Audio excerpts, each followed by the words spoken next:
መኪና ውስጥ አንድ ሰው ጸሎት ተቋርጦበት ሊጸልይ ይችላል። እንቅልፍ ጥሎት አድሮ ደክሞት ውዳሴ ከንቱ ይሆናል አይሆንም? እኔ ሁሉ ኃጢአት ሰርቼ ከ20 ካህን ከ10 ካህን ተናዘዝኩ ግን አልተመለስኩም። እንግዲህ ወደ ንስሐ የምገባው ምን ላደርግ ነው የሚል ጥያቄ ቢነሳበት ሰው መመለስ ያለበት ምንድን ነው?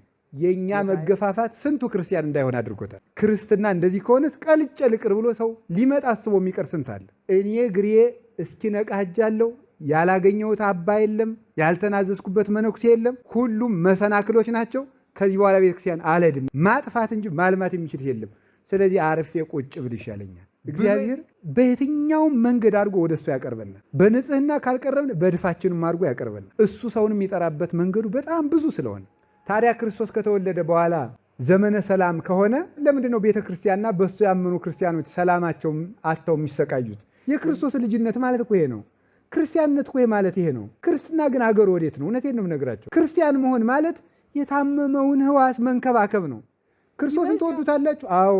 እንኪያስ የባልንጀራውን ስድብ የቻለ ሰው የክርስቶስን መስቀል እንደተሸከመ ይቆጠርለታል አለ። እግዚአብሔር እየሞላ ነው የሚሰማው። በተሳተ ቁጥር ገደል ይዞ የሚጥል እግዚአብሔር አይደለም።